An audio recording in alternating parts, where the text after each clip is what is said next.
السلام علیکم ورحمۃ اللہ وبرکاتہ۔ الحمد للہ والصلاة علی نبیہ وعلی آلہ واصحابہ المتأدبین بآدابہ، اما بعد فاعوذ باللہ من الشیطان الرجیم، بسم اللہ الرحمن الرحیم۔ اہدنا الصراط المستقیم صراط الذین انعمت علیہم غیر المغضوب علیہم ولا الضالین۔ صدق اللہ العظیم۔ ان اللہ وملائکتہ یصلون علی النبی یا ایھا الذین آمنوا صلوا علیہ وسلموا تسلیما۔ اللہم صل وسلم وبارک علی محمد معدن الجود والکرم وآلہ وبارک وسلم۔ صلاۃ و سلام علیک یا رسول اللہ صلی اللہ تعالی علیہ وسلم۔ معزز سامعین، خطبہ مسنونہ میں سورہ فاتحہ کی مشہور و معروف آیت کریمہ کی تلاوت کا شرف حاصل کیا۔ اس محفل میں اسی آیت کریمہ سے متعلق اسلامی معلومات سے آگاہی کی کوشش کی جائے گی۔ رب قدیر میری زبان پر کلمہ حق کو جاری فرمائے۔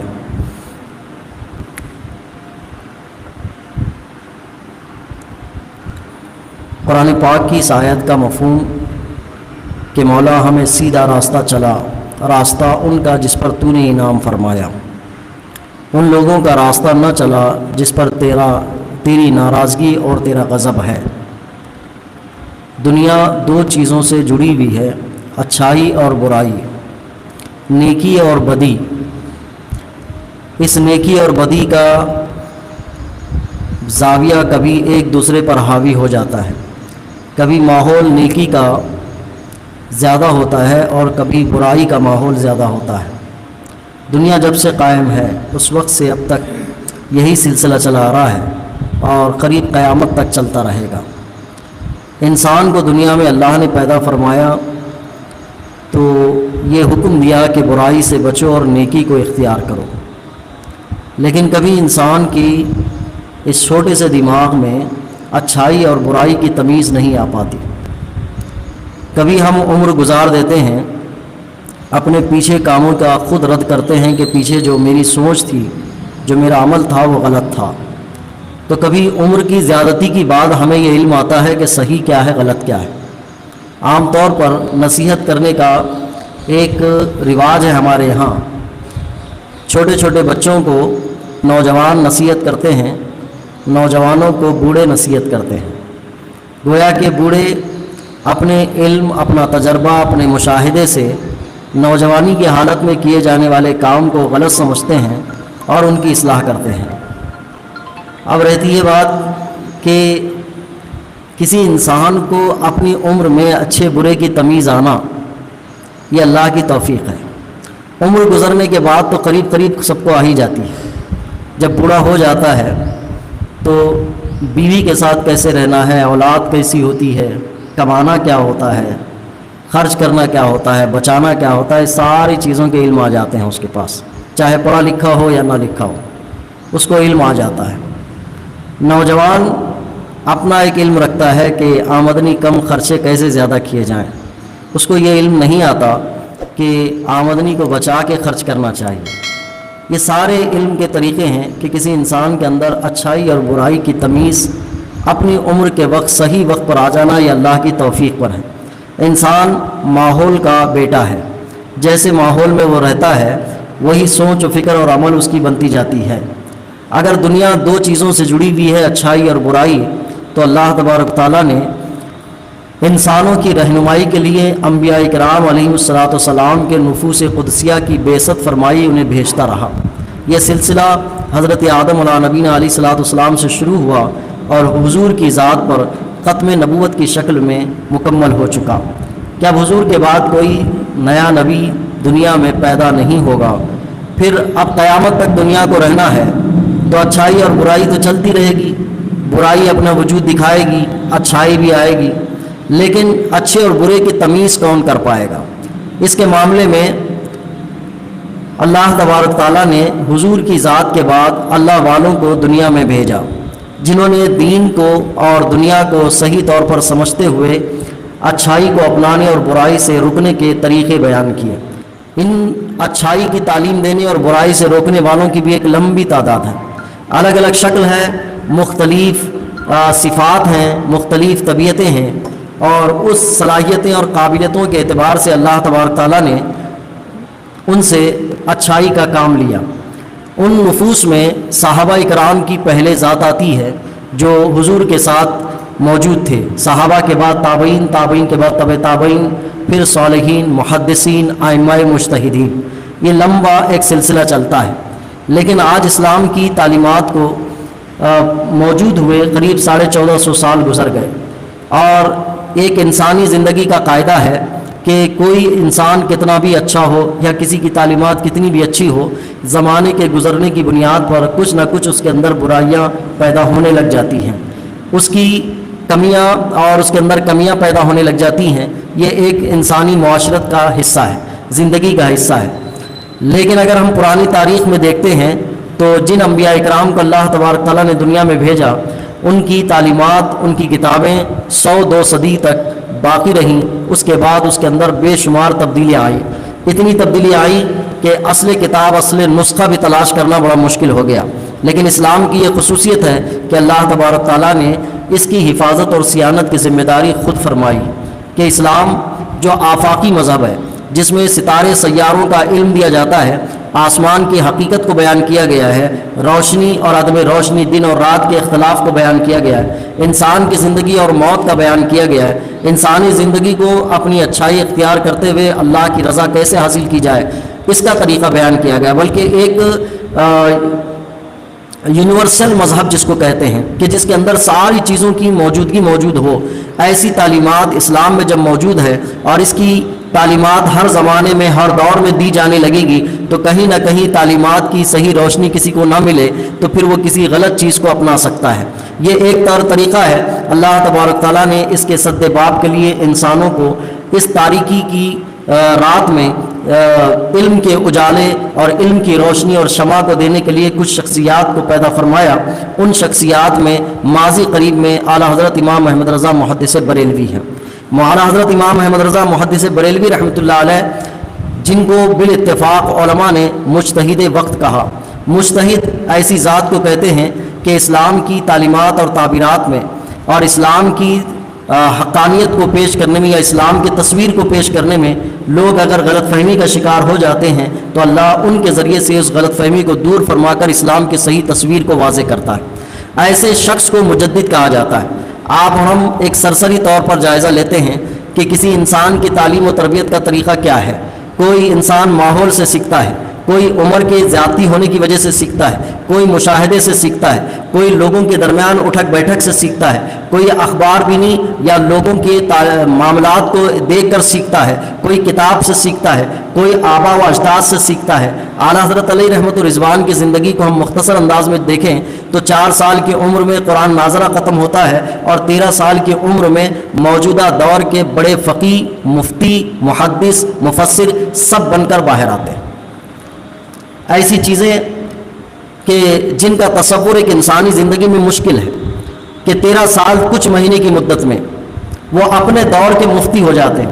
آج مروجہ جو درس نظامی ہے، عالم کا کورس ہے کہ بندہ جب پڑھنے لگ جاتا ہے 10 سال کی عمر میں عالم کورس میں شامل ہوتا ہے تو اسے عالم اور فاضل بنتے بنتے قریب اس کو 18 سال یعنی 8 سال گزر جاتے ہیں۔ پھر مفتی بننے کے لیے اس کو 2 سال اور درکار ہے، قریب 20 سال۔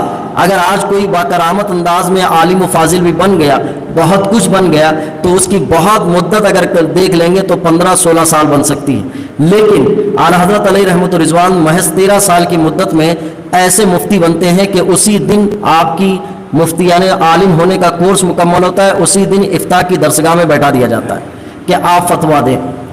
یہ ایک اللہ کی طرف سے وہ ودیت کیا ہوا علم ہوتا ہے جس کو انسانی زندگی میں سمجھنا بڑا دشوار ہوتا ہے کہ کیسے اللہ نے ایسا انتخاب فرمایا۔ ماحول کا جائزہ اعلیٰ حضرت پر کھل کر واضح تھا کہ لوگوں کی سوچ و فکر کیا ہے، اور یہ علم انسان کو آتا ہے کب؟ جب لوگوں سے وہ میل ملاپ رکھتا ہے کہ میں کسی انسان کے ساتھ تعلقات رکھوں۔ جب کسی دنیا کی معلومات اس کو لینا ہے تو دنیا کی نالج کے اعتبار سے اس کو معلومات اکٹھا کرنی پڑتی ہے، یا تو اخبار بینی سے، نیوز سے، یا لوگوں کی زبانوں سے سننا پڑتا ہے۔ لیکن اعلیٰ حضرت کو دنیا کی بھی پوری خبر ہے، تو وہ خبر اعلیٰ حضرت کو کیسے حاصل ہوئی؟ آپ نے بہت زیادہ دور سفر نہیں کیے کہ بڑے مقامات پر گئے ہوں اور اپنی زندگی میں زیادہ سے زیادہ سفر میں گزارا ہو کہ آپ کو لوگوں کے معاملات کے معاملے میں علم آ جائے۔ تجارت، اکنامک، علم سیاست، یہ ساری چیزیں ایسی ہیں کہ کسی ماہر عالم کے پاس یا اس کے جانکار کے پاس بیٹھنے کے بعد حاصل ہوتا ہے، لیکن اعلیٰ حضرت کی زندگی ان درسگاہوں میں سے کسی درسگاہ کی طرف نہیں ہے. کسی کالج، یونیورسٹی، تحقیق و ریسرچ کے کسی سینٹر کی طرف جانا اعلیٰ حضرت کی تعلیمات آپ کی زندگی میں شامل نہیں. لیکن اتنے علوم آئے کہاں سے؟ اگر آپ اور ہم غور کریں تو اعلیٰ حضرت کی زندگی، وہ ہمارا جو دعویٰ کیا جاتا ہے کہ جس کو قرآن کا علم اللہ عطا فرماتا ہے، کئی علوم سے اسے آراستہ فرما دیتا ہے. اللہ نے قرآن کا علم اعلیٰ حضرت کو عطا فرمایا، جس کی بنیاد پر کئی علوم میں مہارت اعلیٰ حضرت کو خود حاصل ہو گئی. ایسی حاصل ہوئی کہ جب لوگ اختلافات کرتے تھے اس علم کے معاملے میں، تو آپ اپنے قرآنی اور احادیث کریمہ کے مجمع کا جو علم موجود تھا، اسی کے ذریعے سے موجودہ لوگوں کے علمی معیار کو ناپتے بھی تھے، تولتے بھی تھے، صحیح اور غلط ہونے کو واضح بھی کیا کرتے تھے. ایک مختصر سا خاکہ اعلیٰ حضرت کی تعلیمات کا ہے. ہم بہت حیرت میں پڑتے ہیں کہ جو علم ہمارے کو عمر گزرنے کے بعد آتا ہے، اعلیٰ حضرت کو محض چھوٹی عمر میں وہ علم آ جاتا ہے. جو لوگوں کے بول چال سے ہمارے کو علم آتا ہے، اعلیٰ حضرت کو ایک ہی جگہ پر بیٹھ کر وہ علم آتا ہے. دنیا کی خرابیاں اور دنیا میں اچھائیوں کا جو معیار ہے، اس کا علم اعلیٰ حضرت کو ایک جگہ پر بیٹھ کر آتا ہے. یہ کیسا علم تھا! آج تو ہم یہ دعویٰ کر سکتے ہیں کہ انٹرنیٹ ہے، دنیا کے سارے علوم، حالات اور قوائف کو ہم بیٹھ کر ایک موبائل کے ذریعے سے جان سکتے ہیں. لیکن جس دور میں اعلیٰ حضرت کے یہ علمی کاوش اور علمی مینار کا تعلق تھا، وہاں تو ایسی کوئی صورت نہیں تھی. تو پھر وہ علوم آئے کہاں سے؟ اس علوم کا ماخذ اعلیٰ حضرت کو کیسے ملا؟ اس کے سائنس پر بھی بات کرتے ہیں، جغرافیہ پہ بات کرتے ہیں، علم نجوم پر بات کرتے ہیں، تاریخ اور ہسٹری پر بات کرتے ہیں، اور فقہ پر بات کرتے ہیں، حدیث اور تفسیر پر بات کرتے ہیں. اور ایسی بات نہیں کرتے جو عالمانہ ہوتی ہے کہ محض ایک عالم نے بیان کر دیا، بلکہ ایسی گفتگو ہوتی ہے کہ جو عمر دراز گزار کر تحقیق اور ریسرچ میں اپنی پوری زندگی کھپا دی ہو، اور آخری عمر میں جب وہ کلام کرتا ہے تو اپنے تحقیق کے پورے اعلیٰ معیار کو ذکر کرتا ہے. ویسی تحقیقات اعلیٰ حضرت اپنی چھوٹی سی عمر میں بیان کر دیتے. یہ ایک کمال کی صورت ہے. اب اعلیٰ حضرت علیہ رحمت و رضوان کی اپنی زندگی کا یہ مختصر سا خاکہ، پھر آپ کا ایک تجددی کارنامہ. قریب 12 صدی میں، 12ویں صدی میں کہتے ہیں آپ، 12ویں ہجری میں ہندوستان کی سرزمین پر بادشاہت قریب تھی اس چیز کی کہ مغل سلطنت قائم تھی. مغل سلطنت کا ایک بادشاہ ہے اکبر. اکبر بادشاہ جس کے جلال اکبری کیا کیا تو نام دیے جاتے ہیں. اکبر نے ایک دین رائج کیا تھا جس کو دین الہی نام دیا گیا. اکبر کی کہانی یہ ہے کہ شروع میں اسلامی عقائد و نظریات اور اس کی اقدار قدروں کا وہ پابند تھا. اس کی ابتدائی کہانی ہے کہ بچپن میں مسجد میں جھاڑو دیا کرتا تھا، علماء کی نشست میں بیٹھا کرتا تھا، علماء سے کچھ چیزیں حاصل کیا کرتا تھا، اور علماء سے حاصل کرتے کرتے رات میں جب علماء کی بحثیں ہوتی تھی تو وہاں بیٹھ کر کچھ نہ کچھ سیکھنے کے طریقے اختیار کرتا تھا. لیکن ایک دور ایسے ہی گزرتا رہا، علماء کی مجلس میں بیٹھتے بیٹھتے جب معلومات اس کے پاس آنے لگ گئی تو کچھ ایسے لوگ بھی اس کے پاس جمع ہوئے کہ جب بحث و مباحثہ چلتا تھا تو جو شخص اپنے دلائل کو بہت اچھے انداز میں بیان کرتا تھا تو اکبر بہت خوش ہو جاتا تھا، اور اپنے بادشاہ کے بیٹے ہونے کے اعتبار سے اس کہے ہوئے آدمی کے دلائل پر کچھ انعام و اکرام بھی دیتا تھا. کہا کہ بہت اچھی دلیل تم نے دی ہے، بہت اچھی بات تم نے کی ہے. ان دلیلوں کو دینے کے بعد وہ اس طرح سے انعام و اکرام دیتا تھا. اب یہ دور چلتا رہا انعام و اکرام کا، تو اکبر کی مجلس میں اب وہ علماء نہیں پہنچنے لگے کہ جن کے دلائل صحیح ہوتے تھے، حق پر ہوتے تھے، جو اکبر کو نہیں سمجھ میں آتے تھے. اکبر کو جو دلائل سمجھ میں آتے تھے وہ اکبر کے پسندیدہ ہونے لگ گئے. تو اب مجلس میں ویسے لوگ جمع ہونے لگے جو اکبر کو پسند آتے ہیں، یعنی اکبر کے دل کو خوش کرتے ہوں، اکبر کے ذہن کو موڑ دیتے ہوں یا ذہن کو بالکل ہی نشاط دیتے ہوں، ویسے لوگ جمع ہونے لگے. اگرچہ ان کو بھی علماء کا نام دیا گیا، لیکن حقیقت میں وہ علماء نہیں تھے. حقیقی علماء اس کی مجلس سے دور ہونے لگے. تو ایک وقت وہ آیا کہ اکبر کے انعام و اکرام کے بعد وہ لوگ جو دلائل دینے کے عادی تھے، انہوں نے اکبر کی تعریف و توصیف کرنا شروع کر دیا. ان کو بڑی بڑی جائیدادیں ملنے لگی، انعام و اکرام ملنے لگے، تحفے تحائف ملنے لگے، گھر گرستی اچھی ہونے لگی. تو وہی لوگ جمع ہونے لگ گئے اور اس کی تعریف و توصیف کرتے رہے. کرتے کرتے یہ صورت بن گئی کہ اب عمر گزری، اچھے اچھے علماء چلے گئے، اب وہ لوگ آ گئے جو اکبر کو اپنی باتوں سے خوش کرتے ہوں. نام تھا علماء کی جیسا. تو اس نے دیکھا کہ اب علماء میری تعریف و توصیف کر رہے ہیں، مجھے ہی سب سے بڑا کہہ رہے ہیں، تو وہ اپنے آپ کو بڑا سمجھنے لگ گیا، اتنا بڑا سمجھنے لگ گیا کہ ایک موقع پہ سارے اس موجود کے بظاہر جو علماء تھے انہوں نے کہہ دیا کہ اکبر تو آج کے دور کا مجدد ہے، مجدد تک قرار دے دیا۔ اور جب مجدد قرار دے دیا تو اس کا بھی اس نے فریضہ سمجھا کہ مجھے بھی تجدیدی کارنامے کرنا چاہیے، اسلام میں کچھ باتیں پیش کرنی چاہیے جو میرا ذہن میری فکر قبول کرتی ہے۔ اس کے بعد اس نے شروعات کی اپنی اپنی چیزوں سے، تو پھر دین اکبر الہی کے نام سے منسوب کیا، ایسا دین پیش کیا جس دین کے لیے جو حقیقی علماء تھے اپنے اندر وہ گھٹن محسوس کر رہے تھے کہ اکبر بادشاہ ہو کر اسلام کے نام پر جس اسلام کو پیش کر رہا ہے حقیقی اسلام سے اس کا کوئی تعلق نہیں۔ اب ایسی کیفیت پیدا ہونے لگی، علماء بیزار ہونے لگے، لیکن جو قریب تھے اس نے تعریف و توصیف کے ایسے پل باندھ دیے تھے کہ اکبر کو اب زمین پہ اترنے کی عادت نہیں رہ گئی۔ اس نے تجدد کا اعلان بھی نہیں کیا بلکہ اور آگے بڑھ گیا اور اپنی باتیں بیان کرنے لگ گیا۔ ایسے وقت میں جب جہاں دین اکبری کو ایک حکومتی سطح پر وہ مسلمانوں پر مسلط کرنا چاہ رہا تھا جس میں کئی خرافات ہیں، ان خرافات میں اگر دیکھا جائے تو وہ تعلیمات کے سری خلاف ہے۔ آج ایک عام انسان بھی، عام مسلمان بھی کہہ سکتا ہے کہ یہ اسلامی تعلیمات نہیں، جو دین اکبری کے نام پر اکبر نے رائج کرنا شروع کیا تھا، اور علماء گھٹ رہے تھے، اپنے دلائل کو دے کر لوگوں کو موڑنے کی کوشش کرتے تھے، لیکن اس کی حکومت اور اس کے کارندے اور اس کے طرف سے مقرر کردہ جو قضاءات وغیرہ پر جو علماء بیٹھے تھے انہوں نے اکبر کی تائید کرنا شروع کر دیا۔ ایسے دور میں اللہ تبارک تعالیٰ نے ایک ذات کو حضرت فاروق اعظم رضی اللہ تعالیٰ عنہ کی نسل سے پیدا فرمایا جس کو شیخ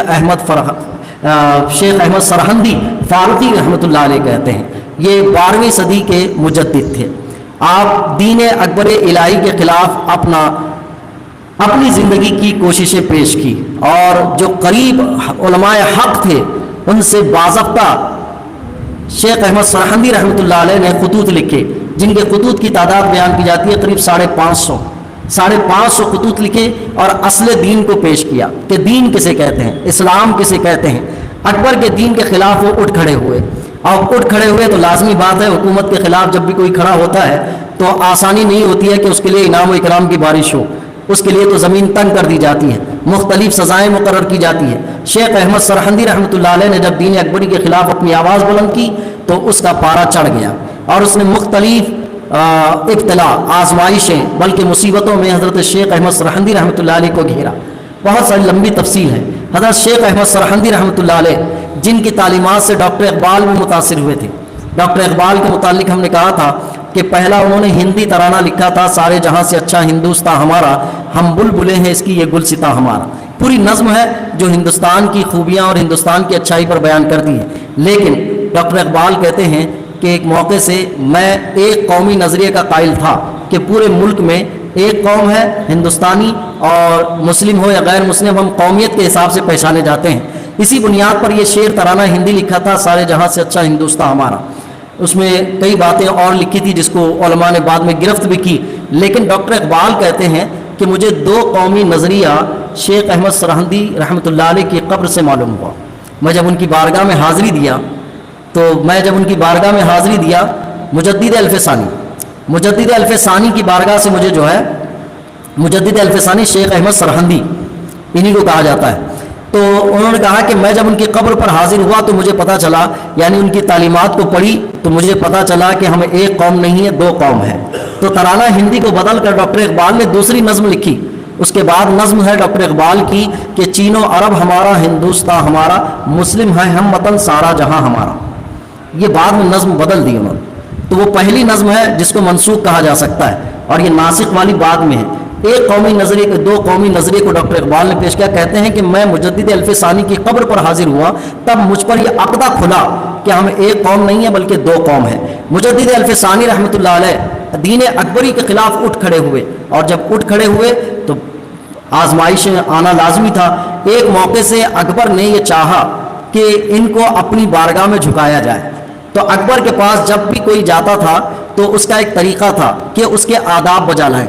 آداب بجا لانے میں جو پرانا طریقہ ہے کہ سروں کو بلکہ قریب قریب رکوع تک جھکا دیا جائے، ایسے سلام پیش کیا جائے جیسے ہمارے یہاں کہتے ہیں کہ حیدرآبادی سلام ہے، کہ بالکل جھک کے پورا ایسے۔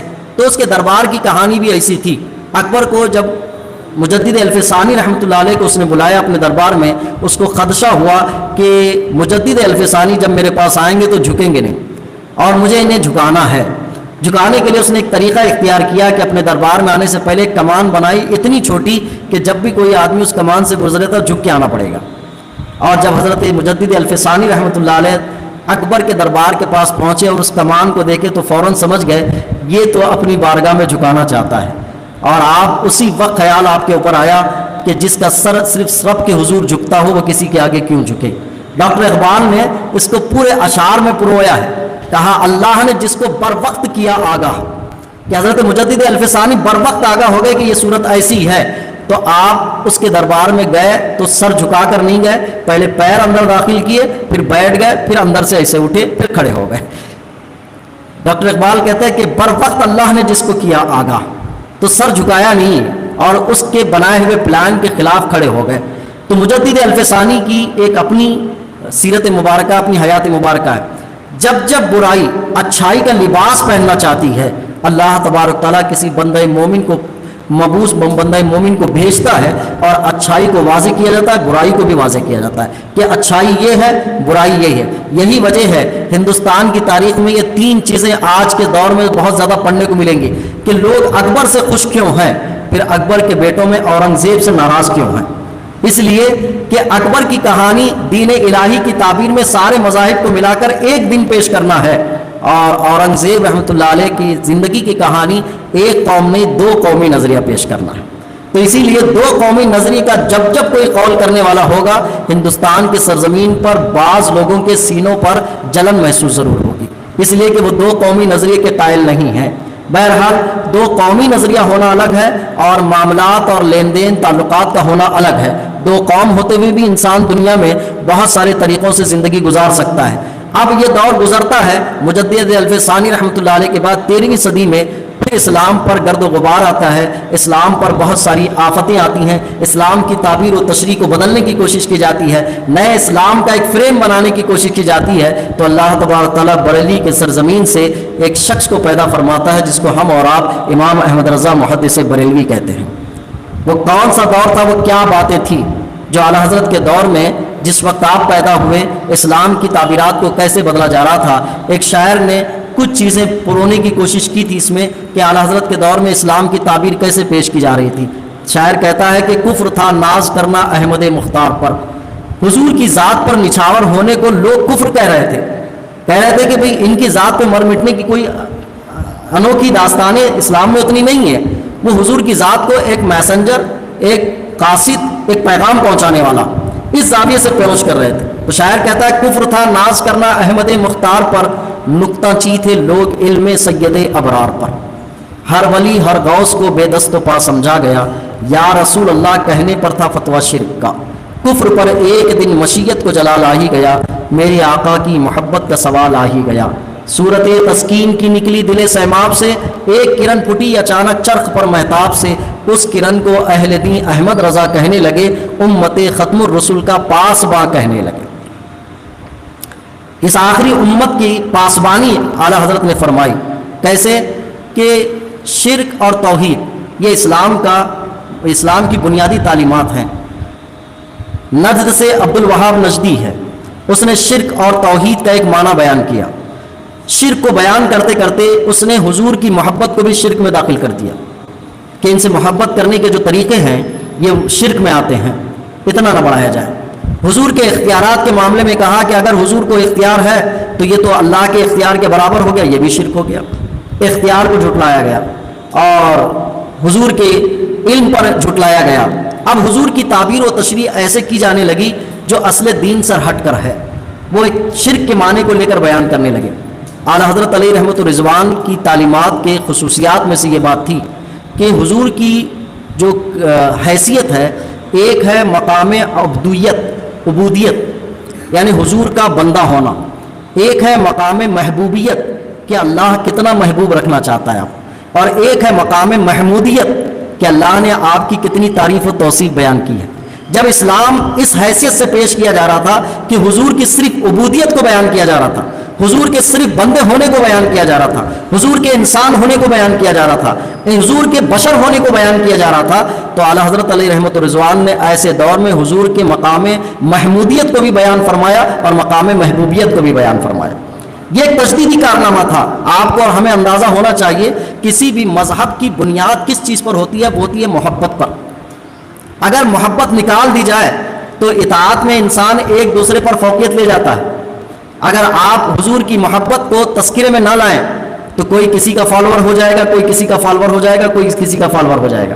مان لیں کہ حضور کی عبودیت کو کوئی بیان کرنا چاہے تو آج تبلیغی جماعت کا ایک حصہ کہتا ہے کہ حضور رات بھر نفل تو نہیں پڑھتے تھے، ہم تو پڑھتے ہیں۔ ایسے بھی لے آئے گا، کیونکہ عبودیت کا تعلق اس سے ہوتا ہے کہ حضور آقا کریم صلی اللہ علیہ وسلم سے حضرت عائشہ صدیقہ رضی اللہ تعالیٰ عنہ سے پوچھا گیا کہ حضور کے رات کے معاملات کیا ہیں، تو آپ نے کہا کہ عشاء کی نماز پڑھتے ہیں، پھر اس کے بعد کھانا کھاتے ہیں، پھر سو جاتے ہیں، یہاں تک کہ پھر آپ تہجد میں اٹھتے ہیں۔ تو اب اس حیثیت سے دیکھا جائے تو اولیاء کرام کی زندگی ہے جو قیام اللیل فرماتے ہیں، رات بھر قیام کرتے ہیں۔ عبودیت کو دیکھا گیا تو پھر اس حیثیت سے سمجھا جائے گا کہ عبودیت میں یہ فوقیت پا گئے۔ تو جب حضور کی ذات کو بطور عبد پیش کیا جا رہا تھا، بطور بشر پیش کیا جا رہا تھا، اعلیٰ حضرت علیہ رحمۃ الرضوان نے فرمایا کہ کاغذ ہونا الگ ہے کہ ایک 10 روپے کا نوٹ ہو، 20 روپے کا نوٹ ہو، 50 کا نوٹ ہو، اور ایک چیک ہونا الگ ہے۔ کہ حضور بشر ہیں لیکن تمہاری عبادتوں کا تعلق 10-20 روپے کے نوٹ کی حیثیت رکھتا ہے، اور حضور جو عبادت کرتے ہیں وہ چیکوں کی اہمیت رکھتا ہے۔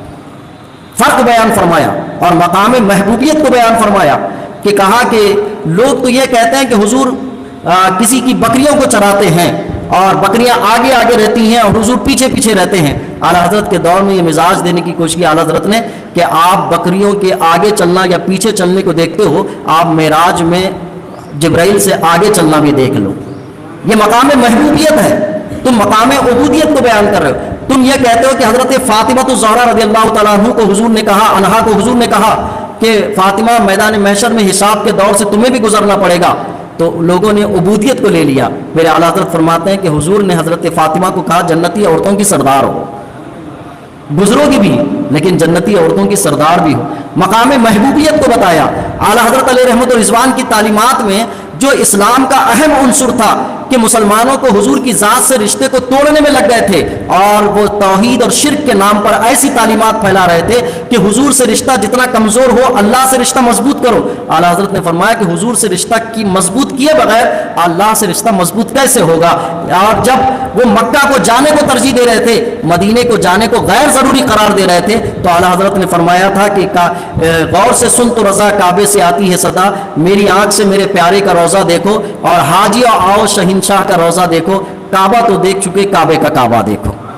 جب مدینہ شریف کی حاضری کو یہ کہا جا رہا تھا کہ اسلام میں شریعت میں 3 مسجدوں کی حاضری کے بارے میں صرف ذکر کیا گیا ہے، مسجد حرام ہے، مسجد اقصیٰ ہے اور مسجد نبوی کے جانے کے متعلق کچھ تذکرہ نہیں کیا جا رہا تھا۔ آج بھی ایسے بدبخت لوگوں کی فہرست ہے کہ جو حج کو جاتے ہیں مدینہ شریف حاضری نہیں دیتے ہیں۔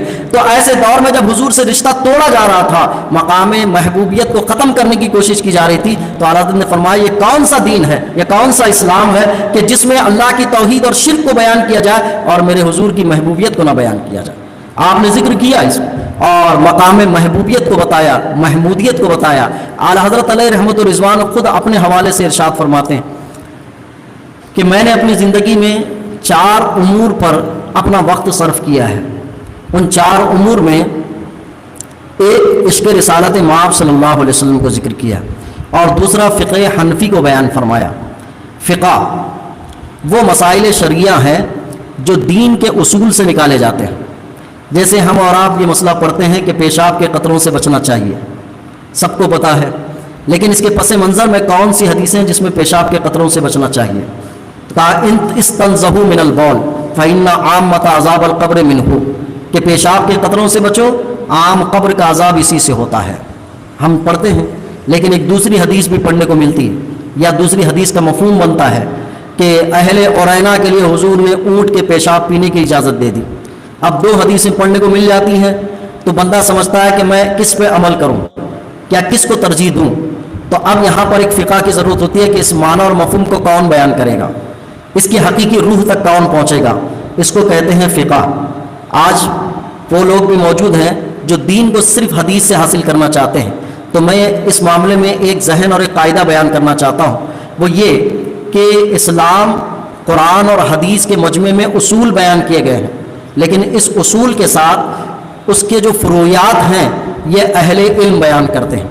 اہل حدیث میں سے بہت سارا طبقہ امام اعظم، امام شافعی، امام احمد بن حنبل، امام مالک کو نہیں مانتا، لیکن میں یہ کہتا ہوں ان کے فقہ کو نہیں مانتا، لیکن موجودہ دور کے ان کے جو علماء ہیں ان کے فقہ کو مانتا ہے، کیونکہ فقہ کے بغیر انسانی زندگی گزرنا ہی مشکل ہے۔ وہ نہیں پتہ کر پائے گا کہ حدیث سے کیسے مسائل اخذ کر لیے جاتے ہیں۔ فقہ کے بغیر انسانی زندگی کی دوڑ آگے نہیں چل پائے گی۔ مثال کے طور پر اہل حدیث کے پاس یہ رائج ہے کہ ناف کے اوپر ہاتھ باندھنا چاہیے، لیکن آج اہل حدیث کی مسجدوں میں جا کے ہم دیکھتے ہیں یا ان کی مسجدوں میں جا کر دیکھیں تو پتہ چلتا ہے کہ ناف کے اوپر باندھنے میں کوئی بالکل نیچے باندھا ہے، کوئی یہاں باندھا ہے، کوئی یہاں باندھا ہے۔ اگر آپ دیکھیں تو سب مختلف ہیں، لیکن ایک سوال یہ ہے کہ کہتے ہیں صلو کما رأیتمونی اصلی، حضور نے جیسے نماز پڑھی ہے ویسے پڑھو، لیکن ایک ہی صف میں کھڑے ہونے والوں کو دیکھتا ہوں کہ ہاتھ باندھنے میں اختلاف ہے۔ اب ان میں سے کون سا طریقہ حضور کے طریقے کے موافق ہے؟ یہ کون بتائے گا کہ کون سا طریقہ حضور کے طریقے کے موافق ہے؟ انسان دین سنتا ہے، سمجھتا ہے، میں نے وہ کرنا ہے، لیکن ہر ایک کے پاس جیسے سمجھ میں آتا ہے ویسے عمل کرنے لگ جاتا ہے۔ تو ہمیں ان کی اصلاح کرنی پڑتی ہے، ان کو بتانا پڑتا ہے کہ اس کا معنی اور مطلب کیا ہے۔ اس کا معنی اور مطلب جو بتاتے ہیں اس کو فقہ کہا جاتا ہے۔ اور یہ فقہ 4 ائمہ نے ایسے اصول مستنبط کیے ہیں کہ قیامت تک ان اصول کو سامنے رکھ کر مسلمان اپنے دینی مسائل کو نکال سکتا ہے، بتا سکتا ہے اور عمل کر سکتا ہے۔ لیکن ان 4 ائمہ کے فقہ سے ہٹا کر جن لوگوں نے اپنے اپنے دور کے مفتی یا فقیہ کو شامل کر لیا ہے، اس سے صرف اختلاف پیدا ہوگا، انتشار پیدا ہوگا، اور صورت یہ ہوگی کہ وہ حدیث کو پڑھ رہے ہیں ناف کے اوپر ہاتھ باندھنے کی، لیکن ان کی صف میں اگر کھڑے ہو کر دیکھیں تو کوئی یہاں، کوئی یہاں، کوئی ایسے، کوئی ایسے، اس طرح سے باندھ رہا ہے کہ ان کے پاس پتہ نہیں حضور کا طریقہ۔ مجھے تو ان پورے طریقوں کو لگ کے ایک پورے یقین کے ساتھ سمجھ سکتا ہوں میں کہ حضور نے ایسا ہاتھ تو نہیں باندھا تھا، تو پھر کیوں حدیث کا نام دے کر جو ہے دین کے نام کی کھلواڑ کیا جا رہا ہے؟ تو ایسے فقہ ہے۔ اعلیٰ حضرت علیہ رحمت الرضوان نے فقہ کے اندر جو خرابیاں پیدا ہو رہی تھی، فقہ کے اندر جو غلط فہمیاں پیدا ہو رہی تھی، اعلیٰ حضرت نے فقہ حنفی کی دوبارہ ترویج فرمائی اور دوبارہ اس کو استحکام بخشا، اور اس میں فقہ حنفی کو سب سے زیادہ ترجیح دی۔ کیوں کہ فقہ حنفی ایک استدلالی کے ساتھ ساتھ معقولی بھی ہے، عقل میں آنے والی چیزوں کے ساتھ ہے، تو اعلیٰ حضرت نے ان چیزوں کا بھی تذکرہ فرمایا۔ اعلیٰ حضرت عقائد کے معاملے میں درستگی فرماتے ہیں۔ عقیدے کیا ہیں؟ تجدد فی العقیدہ، عقیدوں میں جب خرابیاں پیدا ہونے لگی تو عقیدے کی اصلاح کی طرف اعلیٰ حضرت گئے۔ جب فقہ میں اور تعلیمات میں، احکام میں جب اس میں خرابیاں پیدا ہونے لگی، اعلیٰ حضرت نے ان احکام کی اصلاح کی طرف کوشش کی، اور احسان، تصوف جس کو کہا جاتا ہے، جس میں اسلامی تعلیمات کا ایک ہے اسلامی اخلاق و آداب، اسلامی تمدن، اسلامی طرز زندگی، اس کے اوپر اعلیٰ حضرت علیہ رحمت الرضوان نے جو خرابیاں پیدا ہو گئی تھی اس کی اصلاح فرمائی۔ اعلیٰ حضرت کے اصلاح فرمانے کے 3 طبقے ہیں۔ اعلیٰ حضرت نے کن کی اصلاح فرمائی؟ اعلیٰ حضرت نے ان کی اصلاح فرمائی جو مذہب اسلام سے دوسرا مذہب تعلق رکھتے ہیں، جس کو کہیں گے توحید اور شرک۔ عیسائیت آ گئی، یہودیت آ گئی، نجومیت آ گئی اور آتش پرست آ گئے، ان کی اصلاح فرمائی، اور یہ کہا معقولی انداز سے، عقل کے اعتبار سے، کہ تمہیں ایک مذہب اسلام کی طرف رجوع کرنا چاہیے، اور ایک ہے مذہب اسلام میں ماننے والے اور جو مذہب سے علیحدہ ہو گئے ہیں، مان کر مذہب سے علیحدہ ہو گئے، یعنی مرتد والی شکل اختیار کی ہے، ان کی بھی اعلیٰ حضرت نے اصلاح کر دی۔ ان میں سے سر 10 طبقہ آتا ہے وہ جو قرآن و حدیث کو سمجھنے کا دعویٰ کرتا ہے، اور اس نے قرآن و حدیث کے سمجھنے کے ایسے ایسے طریقے رائج کر دیے تھے جو اسلامی طریقے کے خلاف تھے۔ اعلیٰ حضرت نے ان کی بھی اصلاح فرمائی۔ ان میں سے ایک شیعت اور رافضیت ہے کہ شیعہ اور رافضیوں کے خلاف، اور اس میں سے ایک قادیانی ہے جنہوں نے ختم نبوت کے معاملے کو لے کر ایسا اپنے آپ کو ظاہر کیا تھا کہ حضور کی نبوت ذاتی ہے اور غلام احمد قادیانی کی نبوت، بلکہ یہ بات کی صورتیں ہیں۔ غلام احمد قادیانی پہلے تحذر الناس، جس قاسم نانوتوی نے جو کتاب لکھی تھی، اور اس میں نبی کے پیدا ہونے کے جواز کو رائج کیا تھا کہ پیدا ہو سکتا ہے۔ اعلیٰ حضرت علیہ رحمت الرضوان نے کہا کہ نبی کا پیدا ہونا یہ بالکل ختم ہو گیا ہے، کہ نبی ہونے کی حیثیت سے اب کوئی نہیں پیدا ہوگا، حضرت عیسیٰ علیہ السلام تشریف لائیں گے، وہ امت محمدی ہونے کی حیثیت، ایک ایسا عقیدہ تھا جو نبیوں کے لیے دروازے کھول کے رکھ دیتا تھا۔ اعلیٰ حضرت علی رحمۃ الرضوان نے اس کا دروازہ بند کر دیا، باب ختم نبوت ارشاد فرمایا کہ نبوت کا دروازہ اب یہاں پر بند ہو چکا ہے۔ تو وہاں ایسی صورتیں پیش کی جا رہی تھی تو عقیدے میں ان کی اصلاح کی، رافضی اور شیعہ کی اصلاح کی، جو عقیدے میں ختم نبوت کے منکر تھے ان کی اصلاح فرمائی کہ نبوت کے منکر ختم نبوت کی اصلاح فرمائی۔ پھر اسی کے ساتھ ساتھ اپنے لوگوں میں جو دین کے نام پر کچھ چیزیں رائج ہو گئی تھیں، اعلیٰ حضرت نے اس کی بھی اصلاح فرمائی۔ اب دین کے نام پر اس میں بہت ساری چیزیں آ گئی، اگر اس کی مثالیں دیں تو ایک کتاب تو مسلسل پڑھنی پڑے گی کہ اعلیٰ حضرت امام احمد رضا رد بدعات و منکرات، جو ہمارے اندر دین کے نام پر کوئی چیزیں آ گئی ہیں تو اعلیٰ حضرت نے اس کی بھی تشخیص فرمائی اور اس کی اصلاح کی۔ ان میں ایک چیز تھی کہ جس دور میں اعلیٰ حضرت نے کتابیں لکھی ہیں اسلام کے بنیادی چیزوں کو بیان فرمایا، ان میں ایک یہ تھا کہ اس دور میں کافروں کے ساتھ تال میل کے معاملے کو بڑا اختلاف تھا اور موالات کا تذکرہ ہو رہا تھا۔ موالات کہتے ہیں باہمی اتحاد و اتفاق، یہ آج کے دور کا بھی بڑا مسئلہ ہے۔ جو لوگ سیاسی سماجی کارکنوں کے اعتبار سے کام کرتے ہیں، جن کا تعلق غیر مسلموں سے زیادہ ہوتا ہے، تو اس دور میں بھی تھا اور اس دور میں اتنی کہانی بڑھ چکی تھی کہ جو باریش تھے، علماء کہلاتے تھے، انہوں نے دین کی تعبیر و تشریح غیر مسلموں کے ساتھ باہمی اتحاد کے نام پر اتنی آگے بڑھ گئے تھے کہ پھر ان کو یہ سمجھانا پڑا کہ اصل میں دین کیا ہے، اس کو سمجھو۔ تو موالات کے معاملے میں، موالات کہتے ہیں باہمی اتحاد و اتفاق۔ اعلیٰ حضرت علی رحمۃ الرضوان نے اس زمانے میں ایک رسالہ لکھا۔ رسالہ لکھنے کے بعد آپ ارشاد فرماتے ہیں کہ غیر مسلموں سے جو تعلقات ہیں وہ 10 طریقے کے ہیں، جس میں سے 9 طریقے جائز ہیں، ایک طریقہ جائز نہیں، جائز نہیں بلکہ مسلمان کو اسلام پر باقی نہیں رکھتا ہے، وہ کافر ہو جاتا ہے۔ 10 طریقے بیان فرمائے، ان 10 طریقوں کے نام میں اگر ان کی تعریفات ہی پڑھیں تو آپ کو سمجھ میں آئے گا کہ ہمیں کیا ہے۔ اسی لیے غیر مسلموں کے ساتھ جو تعلقات رکھتے ہیں ان کے لیے یہ بات اہم ہے کہ پہلے پڑھیں کہ اسلام ہمیں کیا کہتا ہے۔ ان میں ایک میلان ہے کہ کافروں کی طرف میلان ہو جاتا ہے، پھر اس کے بعد ایک بدعت ہے، پھر اتحاد ہے، انقیاد ہے، تمدن ہے اور مدارات ہے، اقتصاد ہے، معاشرت ہے، محض معاملات ہیں۔ یہ 9 چیزیں ہیں جو کافروں کے ساتھ درست ہیں۔ ایک ہے مداہنت، یہ بالکل ہی حرام نہیں بلکہ کبھی کفر تک لے جاتی ہے بندے کہ کافر ہو جاتا ہے بندہ، کافروں کے ساتھ میل جول رکھتے ہوئے ان میں کافر ہو جاتا ہے۔ یہی وجہ ہے کہ بدعقیدہ بد مذہبوں سے دور رہنے کا جو حکم دیا گیا ہے وہ کن کن چیزوں میں رکھنے کا، ان میں ایک پہلو یہ آ جاتا ہے مداہنت کا۔ اس مداہنت سے روکنے کے لیے اعلیٰ حضرت نے فرمایا کہ ترک موالات ہونی چاہیے۔ ترک موالات پر کتاب لکھی ہے آپ نے، وہ اہم مسئلہ ہے اور آج کے دور کا بھی یہ اہم مسئلہ ہے۔ آج ہمارے ہی درمیان لوگ آپس میں ایک دوسرے کو جو سنی نہیں کہتے ہیں، اس کی بنیاد یہی ہے کہ مداہنت ہوتی ہے۔ مداہنت کا معنی ہوتا ہے کہ آپ جو اسلام کے خلاف ہے اس کے ساتھ ایسے جڑے ہوئے ہو کہ جیسے تم بھی صحیح ہو ہم بھی صحیح ہو، یعنی تم صحیح ہو، تمہارے صحیح ہونے پہ میں راضی ہوں۔ تو یہ جو چیز آتی ہے، یہ چیز مداہنت میں جاتی ہے، گویا کہ آپ اپنے صحیح ہونے پر یقین نہیں رکھتے ہو۔ ایسی مداہنت کو کفر کے قریب کہا ہے اور بہت لوگوں کی اصلاح فرمائی اعلیٰ حضرت نے، جو آقا کریم صلی اللہ علیہ وسلم سے محبت کم رکھتے تھے انہیں حقیقی محبت کی طرف لے آئے، جو اصل اسلام کہتا ہے صحابہ کے دور میں جو محبت تھی اس اسلام کی طرف بلائے۔ ایسا نہیں کہ جو محبت کے نام پر رائج ہو گئے، محبت کے نام پر رائج ہونے والوں نے نعتیہ اشعار لکھے، اعلیٰ حضرت نے کہا کہ یہ حقیقی محبت نہیں ہے، اس محبت کو نکال دو، حقیقی محبت یوں پیدا ہوتی ہے۔ اعلیٰ حضرت کی بارگاہ میں کئی شعراء آتے تھے، ان کی شاعری کہتے تھے، لیکن شاعری کو اعلیٰ حضرت اس وقت پسند نہیں فرماتے جب تک وہ حقیقی محبت کی طرف نہ لے جائے۔ تو اور فقہی عبارتوں میں اعلیٰ حضرت کی تحقیقات ہوتی تو قرآن و حدیث کی فقہ کا ایک طریقہ ہے اعلیٰ حضرت کا۔ بہت طویل گفتگو ہو گئی، یہ عنوان بھی ہمارا خاص ایسا ہے کہ عقیدت بھی ہے، محبت بھی ہے اور بیان کرنا بھی ہوتا ہے۔ یہ چند خصوصیات تھیں جو میں نے کچھ بیان کرنے کی کوشش کی ہے، انشاءاللہ کسی اور موقع سے بیان کریں گے۔ اللہ مجھے آپ کو عمل کی توفیق عطا فرمائے۔ السلام علیکم۔ ٹائم زیادہ ہو